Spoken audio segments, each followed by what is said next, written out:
بسم اللہ الرحمن الرحیم۔ السلام علیکم ورحمۃ اللہ وبرکاتہ۔ عزیز طلباء، اسلامیات اختیاری کے مضمون کے ساتھ آپ لوگوں کی خدمت میں حاضر ہوں۔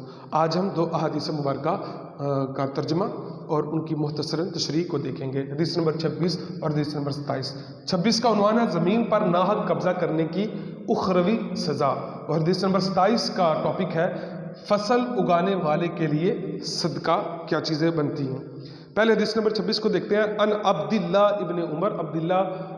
ابن عمر رضی اللہ تعالیٰ عنہ سے روایت ہے، قال رسول اللہ صلی اللہ علیہ وسلم، اللہ کے رسول صلی اللہ علیہ وسلم نے فرمایا، من اخذ، جس نے لیا، من الارض شیئا، زمین میں سے کچھ حصہ، بغیر حق کے ہی، اپنے حق کے بغیر، خسف بہ، اس کے ساتھ زمین میں دنسایا جائے گا، یوم القیامہ، قیامت کے دن، الی 7 اردین، 7 زمینوں تک۔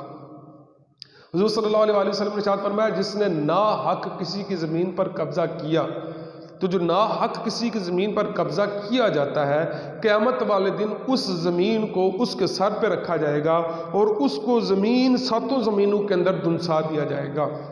آج ہم اس کی ذرا بھی فکر نہیں کرتے ہیں، دوسروں کی زمینوں کے اوپر قبضہ کر لیتے ہیں، دوسروں کی جائیدادوں کے اوپر قبضہ کر لیتے ہیں۔ ایک باقاعدہ طور پہ قبضہ مافیا ہوتی ہے، وہ دوسروں کی جائیدادوں پہ قبضہ کرتی ہے۔ کاش کہ وہ اپنی آخرت کو دیکھیں، آخرت کے بارے میں غور و فکر کریں کہ اللہ فرماتا ہے، یا ایھا الذین آمنوا اتقوا اللہ، اے ایمان والو اللہ سے ڈرو، ولتنظر نفس ما قدمت لغد، تم میں سے ہر کوئی دیکھے کہ وہ آنے والی زندگی کے لیے کیا کچھ بیچ رہا ہے، واتقوا اللہ، اور اللہ سے ڈرو، ان اللہ خبیر بما تعملون، بے شک اللہ تمہارے سارے کاموں سے باخبر ہے۔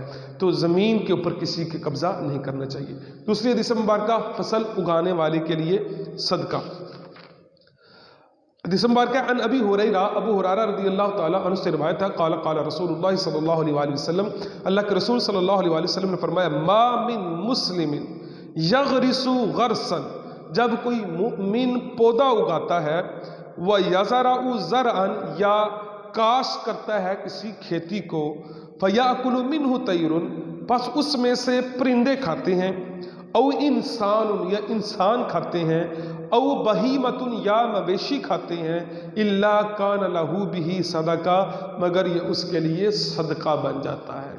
یعنی کسی بندے نے کوئی پودا اگایا، جامن کا ہو گیا، امرود کا ہو گیا، انار کا ہو گیا، اب اس سے آ کے پرندے کھاتے ہیں، کوئی مویشی کھا جاتا ہے، یا کوئی انسان کھا جاتا ہے، تو یہ ساری چیزیں جس بندے نے اس پودے کو اگایا تھا اس کے لیے یہ صدقہ بن جاتی ہے۔ یہاں پر ایک اور بات بھی بڑی اہم آپ کو بتاؤں، آپ زمین کے اندر کوئی بھی پودا لگاتے ہیں جس کے اوپر پھل نہیں لگتا، لیکن ہر ایک پودا ہے جو وہ آکسیجن دیتا ہے، اس آکسیجن کو پرندے بھی استعمال کرتے ہیں، جانور بھی استعمال کرتے ہیں، اور انسان بھی استعمال کرتے ہیں، ہم سب آکسیجن کو لیتے ہیں، تو یہ بھی اس کے لیے صدقہ ہوتا ہے۔ تو پودے زیادہ سے زیادہ لگائیں، یہ بھی صدقہ ہے، اور پودا جب تک لگا رہے گا، جب تک وہ آکسیجن کو پروڈیوس کرتا رہے گا، اس وقت تک آپ کے نامہ اعمال کے اندر یہ دایاں فرشتہ مسلسل نیکیاں لکھتا رہے گا۔ عزیز طلباء، یہ تھا آج کا ہمارا ٹاپک، اس کو یاد کر کے لکھیے گا۔ اللہ رب العزت ہم سب کا حامی و ناصر ہو۔ السلام علیکم ورحمۃ اللہ وبرکاتہ۔